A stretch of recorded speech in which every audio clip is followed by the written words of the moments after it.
की परेड के आकर्षक फ्लाई पास्ट में 51 वायुयान भाग ले रहे हैं, जिसमें लड़ाकू विमान शामिल है, हेलीकॉप्टर शामिल है, परिवहन विमान भी शामिल है।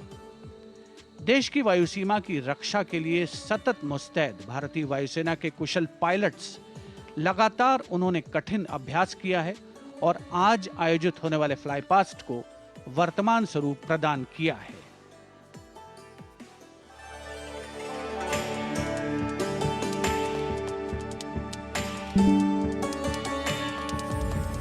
वीरता, पराक्रम और दृढ़ता का गौरवपूर्ण प्रतीक है भारतीय सेना।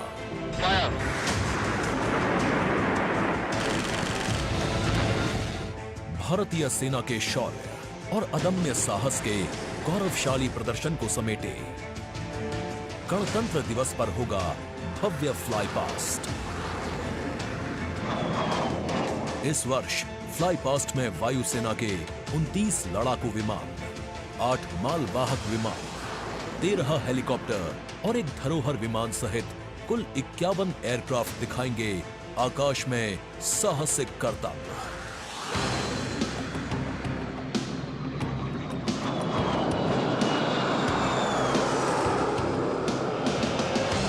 कर्तव्य पथ साक्षी बनेगा तेजस, सुखोई और राफेल जैसे विमानों के हैरत अंगेज कर देने वाले एयर शो का।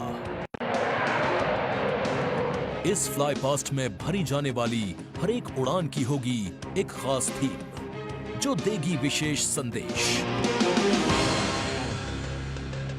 सबसे पहले आकाश में दिखेगा ध्वज फॉर्मेशन। इसमें 4 मी-17 हेलीकॉप्टर तीनों सेनाओं के झंडे और भारतीय तिरंगे को लहराकर इस पर्व को शुरू करेंगे। इसके बाद बारी होगी रुद्र की। इसमें 4 advanced light helicopter diamond formation के जरिए पेश करेंगे असाधारण करतब।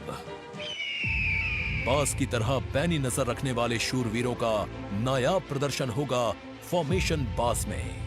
इस वर्ष गणतंत्र दिवस परेड पर नंबर 47 स्क्वाड्रन के बहादुर पायलट कर्तव्य पथ पर बास फॉर्मेशन कॉल साइन के अंदर उड़ान भरेंगे। इसमें 3 मिग-29 विमान आसमान में अपनी रोमांचकारी उड़ान से सबको कर देंगे चकित। एयर शो का दूसरा हिस्सा देखने को मिलेगा गणतंत्र दिवस परेड के बाद। सबसे पहले बारी होगी प्रचंड फॉर्मेशन की। अर्जुन फॉर्मेशन में एक C-295 और 2 C-130 विमान अपने प्रदर्शन से आपको रोमांचित कर देंगे। मुझे अत्यंत गर्व है कि मेरे अफसर और वायु सैनिक इस गणतंत्र दिवस फ्लाई पास्ट के हिस्सा है। इसके बाद अगले कुछ मिनटों तक आसमान में हैरत अंगेज कारनामों से आपको रोमांच में सराबोर करने के लिए वायु योद्धा पेश करेंगे तिरंगा फॉर्मेशन। इसमें शामिल होंगे 5 Sarang advanced light helicopter. 200 squadron की तरफ से देश के 75वें गणतंत्र दिवस की हार्दिक शुभकामनाएं। इसके बाद 2 सुखोई 30 और एक Boeing E-7 airborne early warning and control system करतब दिखाने के साथ ही अपनी ताकत का प्रदर्शन करेंगे नेत्र फॉर्मेशन में। I will be flying in Su-30 MKI aircraft alongside the Embraer aircraft in Netra formation. Varun formation में नौसेना के long range patrolling aircraft P-8I 2 Sukhoi 30 विमानों के साथ उड़ान भरेंगे। ये मेल अपने आप में शानदार होगा। I'll be flying in Varuna formation along with P-8I in Su-30 MK aircraft. जोश अपने चरम पर होगा जब वायु सैन्य शक्ति में इजाफा करने वाले एक C-17 विमान वरुण फॉर्मेशन में कोई 30 मिलकर बनाएंगे रेंज पर। जब वायु सैन्य शक्ति में इजाफा करने वाले एक C-17 विमान वरुण फॉर्मेशन में कोई 30 आकाश में नजरें टिक जाएंगी जब 4 तेजस विमान डायमंड शेप में प्रस्तुत करेंगे फॉर्मेशन तेजस। गणतंत्र दिवस के इस अवसर पर हम 4 तेजस विमान डायमंड फॉर्मेशन में उड़ाएंगे, जिसमें कि 3 विमान विक फॉर्मेशन में होंगे और चौथा विमान सामने वाले विमान के बिल्कुल पीछे और नीचे रहेगा। गणतंत्र दिवस की शोभा और बढ़ जाएगी जब 6 जैगुआर विमान एरो हेड शेप में बनाएंगे फॉर्मेशन अमृत। मेरे फॉर्मेशन में 6 जैगुआर है। हम 26 जनवरी को कर्तव्य पथ पर एरोहेड फॉर्मेशन में फ्लाई पास्ट करेंगे। इसके बाद राफेल की गर्जना से एक बार फिर गूंज उठेगा कर्तव्य पथ। बजरंग फॉर्मेशन में 6 राफेल विमान अपने हैरतअंगेज कारनामों से सबको कर देंगे स्तब्ध। 1000 फीट की ऊंचाई पर 3 सुखोई 30 लड़ाकू विमान आसमान में धुएं से बनाएंगे त्रिशूल फॉर्मेशन। इस गणतंत्र दिवस के अवसर पर नंबर 220 स्क्वाड्रन के 3 सुखोई 30 विमान त्रिशूल फॉर्मेशन में गणतंत्र दिवस परेड में हिस्सा लेंगे। सबसे अंत में होगा विजय फॉर्मेशन। इसमें एक राफेल विमान वर्टिकल चार्ली का विहंगम दृश्य पेश कर दर्शकों को कर देगा मंत्रमुग्ध। तो इंतजार कीजिए उस रोमांचक और भव्य फ्लाई पास्ट का जिसे वायुसेना ने आपके लिए तैयार किया है।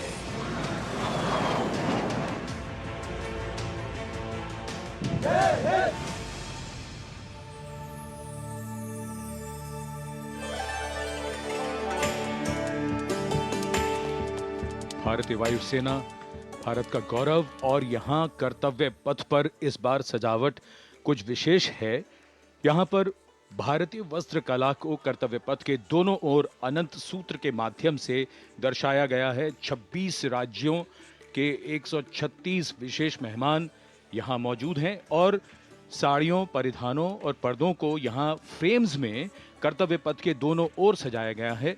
इनमें एक 150 वर्ष पुरानी साड़ी भी है और हर फ्रेम के नीचे एक QR कोड है जिसे स्कैन करके उस परिधान और वस्त्र के बारे में पूरी जानकारी प्राप्त की जा सकती है।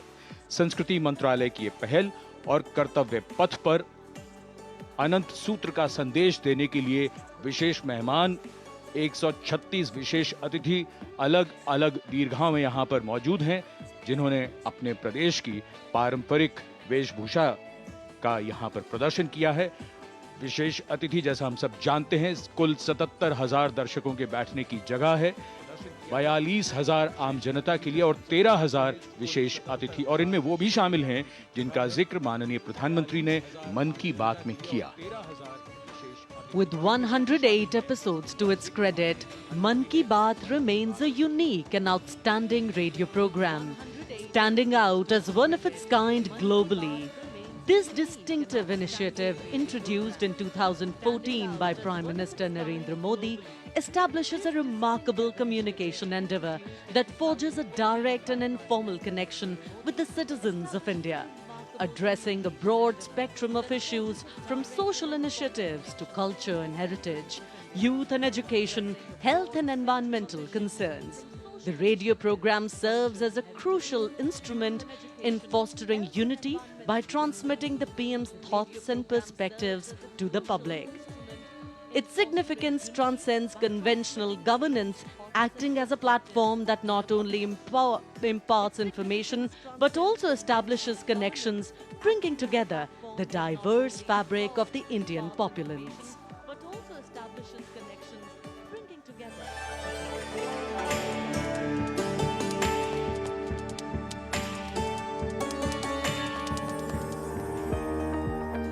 मेरे प्यारे देशवासियों, नमस्कार। मन की बात यानी आपके साथ मिलने का एक शुभ अवसर।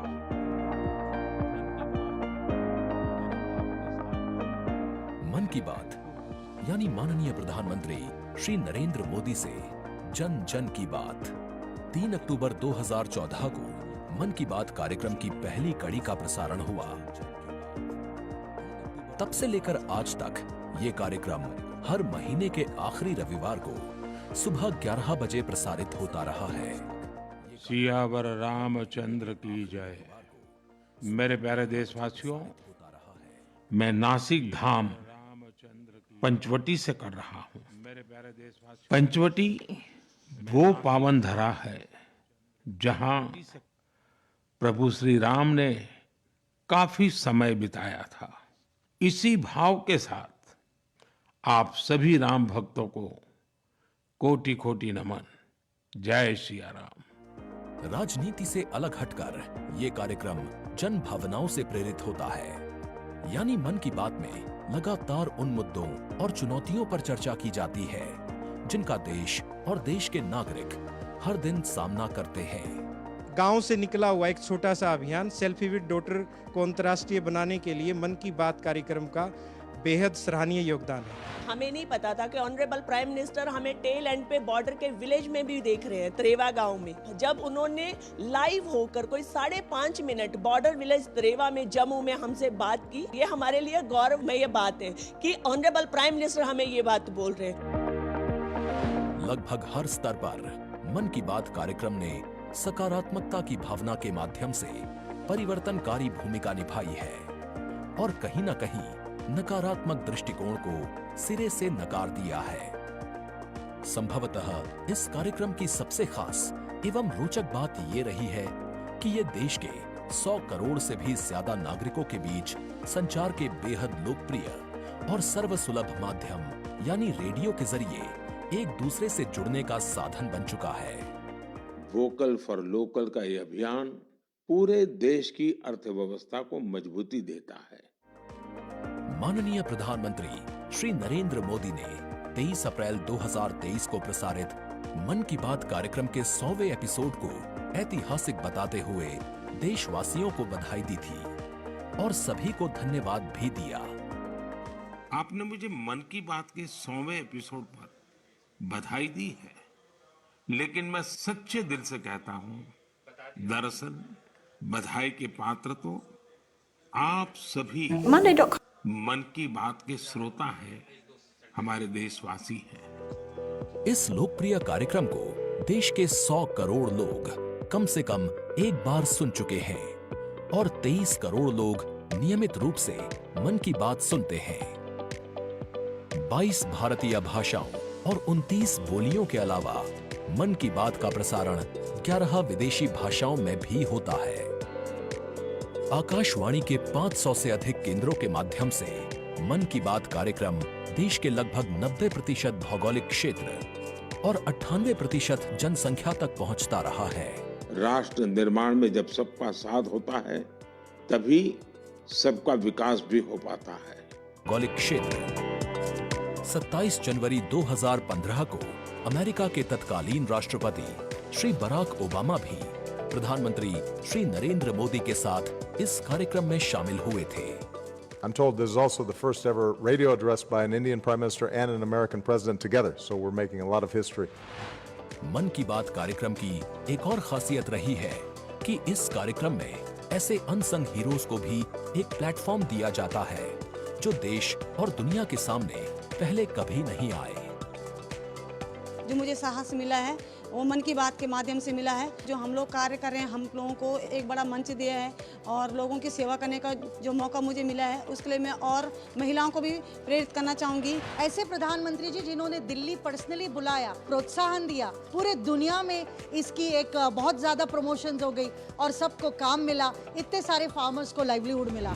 कोरोना काल के दौरान प्रधानमंत्री के मन की बात के एपिसोड्स में कोरोना योद्धाओं का नाम लेकर प्रधानमंत्री जी ने देशवासियों से उन्हें सम्मानित करने की अपील की और देश के नागरिकों को वैक्सीन के विकास के चरणों से अवगत कराया। इस लड़ाई के अनेकों योद्धा ऐसे हैं जो घरों में नहीं, घरों के बाहर रहकर कोरोना वायरस का मुकाबला कर रहे हैं। जो हमारे फ्रंटलाइन सोल्जर्स हैं, पैरामेडिकल स्टाफ हैं, ऐसे साथी जो कोरोना को पराजित कर चुके हैं, आज हमें उनसे प्रेरणा लेनी है। 3 अक्टूबर 2014 से अब तक की अपनी अविस्मरणीय यात्रा के क्रम में मन की बात कार्यक्रम एक जन आंदोलन बन चुका है।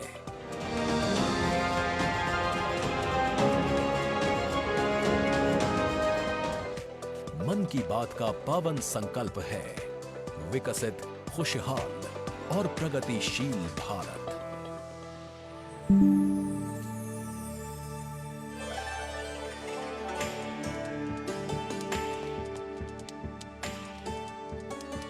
In fact, it's also very heartwarming to note today that many people who were specially mentioned in the Mann Ki Baat program by the Prime Minister have also been invited here as special invitees by the PMO. A very, very proud and a special moment. And all this in an endeavor to make the parade more participative and more inclusive. In fact, Prime Minister Modi participated in the Bastille Day celebrations as the guest of honor in July last year in France. Today, Indo-French relations are anchored on principles that have only strengthened over time.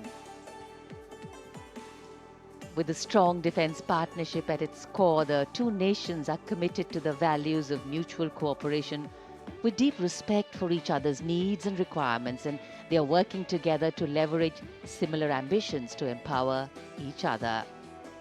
Two important nations, one in Europe and the other in Asia, with a similar conception of the world, demonstrate once again today that there is a much better chance of creating a multipolar world with cooperation and collaboration as India warmly welcomes President Emmanuel Macron as the chief guest for its 75th Republic Day celebrations. गणतंत्र दिवस समारोहों के दौरान विदेशी अतिथियों के इस राष्ट्रीय पर्व में आयोजन में भाग लेने की विशिष्ट परंपरा रही है। 26 जनवरी 1950 को इरविन स्टेडियम पर आयोजित पहले गणतंत्र दिवस समारोह में इंडोनेशिया के राष्ट्रपति डॉक्टर सुकर्णो मुख्य अतिथि थे और यह परंपरा आज भी 75वें गणतंत्र दिवस पर निर्बाध रूप से जारी है। इस बार के हमारे खास मेहमान हैं फ्रांस के राष्ट्रपति श्री इमैनुअल मैक्रों। भारत और फ्रांस, एक और खास बात है, इस वर्ष रणनीतिक साझेदारी की रजत जयंती मना रहे हैं। कुल मिलाकर ये छठा मौका है जब फ्रांस के नेता मुख्य अतिथि के तौर पर गणतंत्र दिवस समारोह का हिस्सा बन रहे हैं। और एक और खास बात है कि भारत और फ्रांस आपसी सहयोग से और स्वतंत्र रूप से भी बदलते वैश्विक परिदृश्य में अहम भूमिकाएं निभाते आए हैं।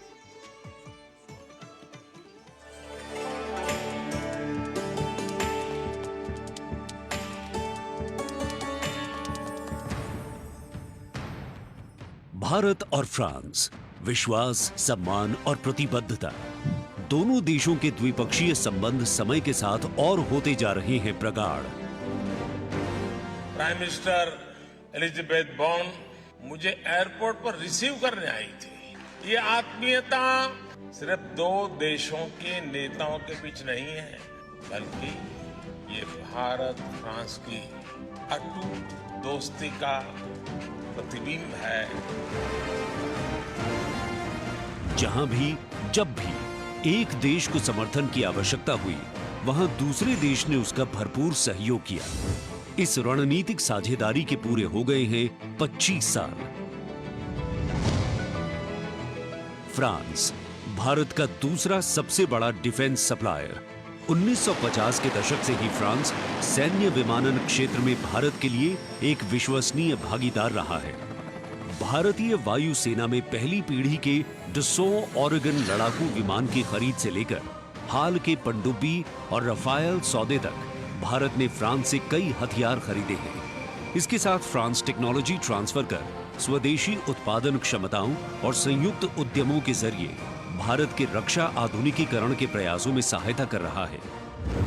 भारत फ्रांस मित्रता के सफर में महत्वपूर्ण वर्ष था 1998। 11 मई 1998।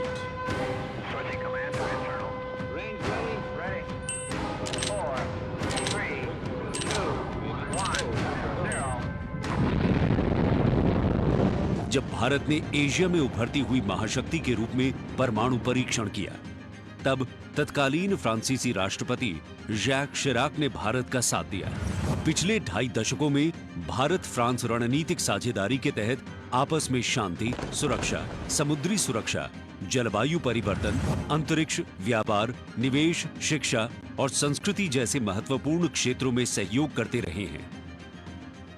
सबमरीन हो या फिर नौसेना के जहाज, हम चाहते हैं कि मिलकर केवल अपनी ही नहीं, तीसरे मित्र देशों की जरूरतों को भी पूरा करने के लिए हम काम करें। भारत और फ्रांस की विदेश नीति लगभग एक सी है।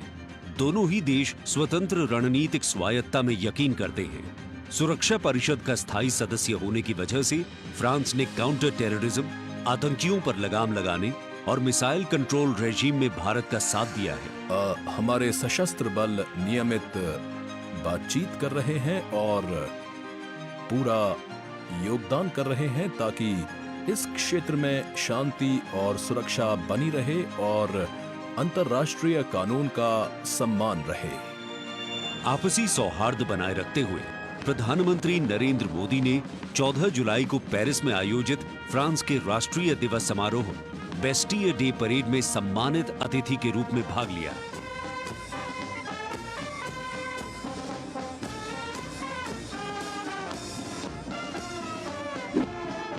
वहीं इमैनुअल मैक्रोन ने सितंबर में नई दिल्ली में आयोजित G20 शिखर सम्मेलन में भाग लिया। भारत कहता है वसुधैव कुटुंबकम, यानी पूरा विश्व एक परिवार है। इसी भावना के साथ भारत और फ्रांस 21वीं सदी की अनेक चुनौतियों से निपट रहे। गणतंत्र दिवस समारोह में राष्ट्रपति मैक्रोन की उपस्थिति भारत और फ्रांस के बीच संबंधों को और प्रगाढ़ करेगी और आने वाले वर्षों में सहयोग के नए रास्ते खुलेंगे।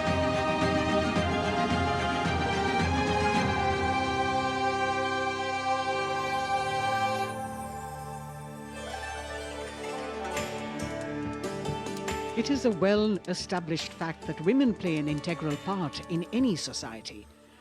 It is through the empowerment of women that societies can ensure their growth as well, and the Government of India has been focused on promoting Nari Shakti in the country. It is committed to improve women's lives and remove any bottlenecks that come in the way of their progress. During the last 9 years, the central government has launched numerous welfare schemes aimed to empower women and make them lead India's development journey. This year, in addition to larger participation of women in the parade, we also have special invitees from various sectors of industry, manufacturing sector, maintenance workers, women space scientists, and many more. Around 13,000 special invitees of the Prime Minister being given the pride of place, making the whole event inclusive, participative, and truly democratic. A republic that is by the people, for the people, and of the people. कर्तव्य पथ पर विशेष मेहमानों को आमंत्रित किया गया है, जिसमें सुनिश्चित किया गया है कि हर वर्ग की भागीदारी इस समारोह में हो। बहुत ही खास गणतंत्र दिवस समारोह, इसका थीम है विकसित भारत और भारत लोकतंत्र की जननी। साथ ही इस बार पूरा समारोह नारी शक्ति पर केंद्रित। इस बार आधी आबादी की पूरी भागीदारी सुनिश्चित की गई है। अलग अलग दीर्घाओं में पारंपरिक वेशभूषा में यहाँ पर विशेष अतिथि। इस बार राष्ट्रीय गान के बाद पहली बार परेड की शुरुआत में 100 महिला कलाकार अपनी मौजूदगी का परचम कर्तव्य पथ पर लहराएंगी। ये बदलता भारत है, यहाँ अब महिला अबला नहीं, शक्ति है। ये आज की नारी है, नारी तू नारायणी।